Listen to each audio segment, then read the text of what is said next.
ایک راؤنڈ ہو جائے، کیونکہ آپ لوگ تو سب موجود تھے نا جب اوتھ ٹیکنگ ہوئی ہے، تو آپ لوگوں کے کیا احساسات تھے، دیکھا کیا اور احساسات کیا؟ Briefly we'll do a round. دیکھیں جی، ایوان صدر کے اندر کبھی کبھی جانے کا موقع ملتا ہے. آج بھی جب گئے تو دیواروں پہ تو تصاویر وہی پرانی فوجی ڈکٹیٹرز کی شیروانی میں تصاویر، چاہے وہ ایوب خان تھے، مشرف تھے یا ضیاء الحق تھے. اور ان تصاویروں کو دیکھتے ہوئے جب ہم اس ہال میں گئے جہاں پہ نئے چیف جسٹس نے حلف اٹھانا تھا، تو میرے ذہن میں ایک ہی بات آ رہی تھی کہ آخر یہ حلف کی تقریب کی کیا اہمیت ہے، کیونکہ حلف تو ان ڈکٹیٹرز نے بھی اٹھائے تھے جن کی تصاویر بڑے عزت اور احترام سے ایوان صدر میں آج بھی دیواروں کے ساتھ آویزہ ہیں. مگر آج کی تقریب کی جو اہمیت تھی وہ اس لیے زیادہ تھی کہ ایک ایسا شخص آج چیف جسٹس کے عہدے کا حلف اٹھانے جا رہا تھا جس شخص کو روکنے کے لیے لگتا تھا کہ پوری دنیا جو ہے اس کے سامنے کھڑی ہے. مگر وہ جو کہتے ہیں وَتُعِزُّ مَن تَشَاءُ وَتُذِلُّ مَن تَشَاءُ، تو اللہ تعالیٰ نے ان تمام رکاوٹوں سے اس کو بچایا اور وہ آج حلف اٹھا رہا تھا. اور جسٹس قاضی فائز عیسیٰ کے خلاف جو ریفرنس صدر عارف علوی نے جو دائر کیا تھا، آپ یہ دیکھیں کہ اسی شخص کے ہاتھوں آج حلف اٹھوایا گیا، اسی شخص کے دستخطوں سے ان کی تعیناتی کروائی گئی، اور وہی شخص آج جو ہے وہ آئین کے دفاع کا حلف اور آئین کے تحفظ کا حلف اٹھوا رہا تھا نئے چیف جسٹس سے. مگر اس شخص کے علاوہ اس ہال میں ایسے ججز بھی موجود تھے جو جسٹس قاضی فائز عیسیٰ کو چیف جسٹس تو کیا جج بھی نہیں دیکھنا چاہتے تھے. اور وہ جو کچھ لکھ گئے، خاص طور پہ جو پیشرو تھے جسٹس قاضی فائز عیسیٰ کے، چیف جسٹس امتا بندیال، جو لکھ گئے وہ انتہائی شرمناک ہے اور ہماری تاریخ کا ایک سیاہ باب کے طور پہ سپریم کورٹ کی لائبریریز میں، عدالتوں کی لائبریریز میں فیصلے رہیں گے. جس طریقے سے انہوں نے صدارتی ریفرنس کو تو کوڑے دان میں پھینک دیا، مگر جو گناہ صدارتی ریفرنس کے ذریعے اس وقت کی عمران خان کی حکومت کرنا چاہ رہی تھی، وہ گناہ اپنے کندھے پہ لے لیا اور سو موٹو لے کے سپریم کورٹ نے ایف بی آر کو مزید تحقیقات کے لیے لکھ دیا، جس کے بعد جسٹس قاضی فائز عیسیٰ اور ان کی اہلیہ کا میڈیا ٹرائل ہوا جس میں ججز کے ریمارکس بھی شامل تھے. مگر آپ یہ دیکھیں کہ جس طریقے سے جسٹس قاضی فائز عیسیٰ نے کٹہرے میں کھڑے ہو کے اپنے اہلیہ کے ساتھ کھڑے ہو کے اپنے حقوق کی جنگ لڑی. یہ بھی ایک تاریخ تھی کہ کوئی سپریم کورٹ کا جج اپنے ساتھی ججوں کے سامنے اپنی بقا کی، اپنے حقوق کی جنگ لڑ رہا ہے. اور پھر ادارے کے لیے سب سے بڑی بات یہ تھی کہ ایک خاتون جس کا قصور صرف یہ تھا کہ اس کے شوہر جج تھے، ان کو اس لیے کٹہرے میں کھڑا ہونا پڑا. اور ان کے ساتھ جو سوال جواب ہوئے جسٹس منیب اختر اور کوئی دوسرے ججوں نے جو کیے، وہ بھی ایک بڑی افسوسناک صورتحال تھی. اور آج وہ خاتون سٹیج کے اوپر کھڑی تھی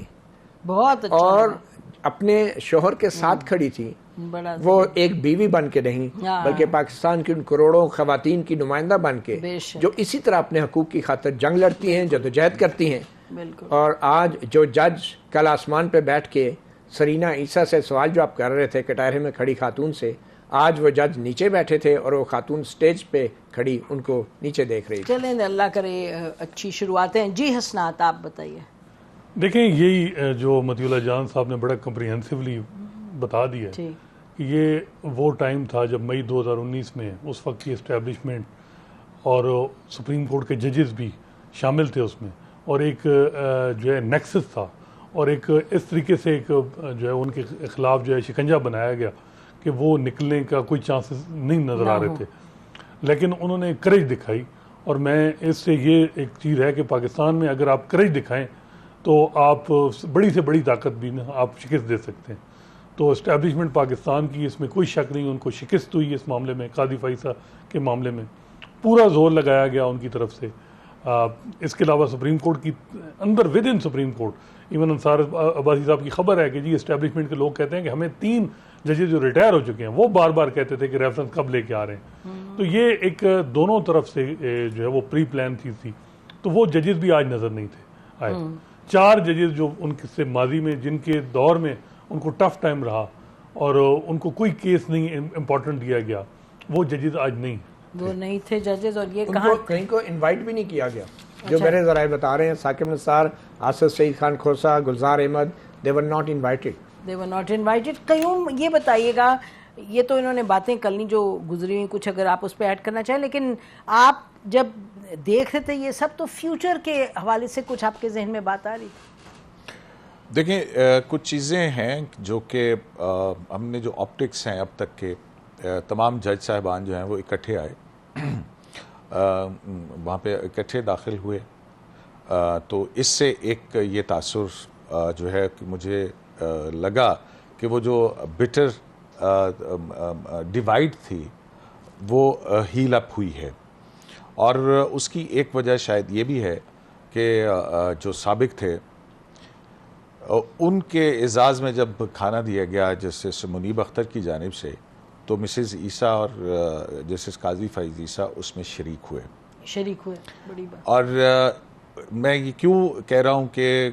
جسٹس منیب اختر وہ جج تھے جن کا رویہ کٹہرے میں کھڑی سرینا عیسیٰ کے ساتھ بہت انسلٹنگ تھا، تو میرا خیال ہے کہ وہ ایک بڑا دل اور جو ہے وہ میگنیمٹی جو ہے وہ شو کی گئی، اور اس کے بعد بہت ساری چیزیں جو ہیں وہ ختم ہوتی نظر آئیں۔ اور دوسرا آپٹک جو ہے وہ کل فل کورٹ آف کا بیٹھنا ہے سپریم کورٹ آف پاکستان میں، تو کیونکہ یہ فل کورٹ کا بیٹھنے کا مطلب جو ہے بہت واضح ہے کہ گو کہ اس میں جو ہے 8 یا 7 جج صاحبان وہ ہوں گے جنہوں نے پریکٹس اینڈ پروسیجر ایکٹ کو سٹے کیا ہے، تو اب جو ہے وہ کل کی جو آپٹکس آئیں گے اور جو ہمارے سامنے آئیں گے وہ ہمارے لیے جو ہے مستقبل کا نقشہ کھینچیں گے، کیونکہ اس بینچ کے اندر 5 سے قریب ایسے جج صاحبان بھی ہوں گے جو مستقبل میں چیف جسٹس بنیں گے، اور یہ مقدمہ نہ صرف چیف جسٹس آف پاکستان کے اختیارات سے بلکہ جو پارلیمانی جمہوریت میں پارلیمان کا اپنا جو اختیار ہے اس حوالے سے اس کا بہت بڑا آپٹک ہے، اور پھر اسی فیصلے کی نظر میں پھر وہ والے فیصلے جو 20 اپریل کے بعد ہوئے ہیں ان کی لیگیلٹی جو ہے اس کا بھی جو ہے وہ تاثر ہوگا، اور پھر اس پہ امپیکٹ ہوگا اس کا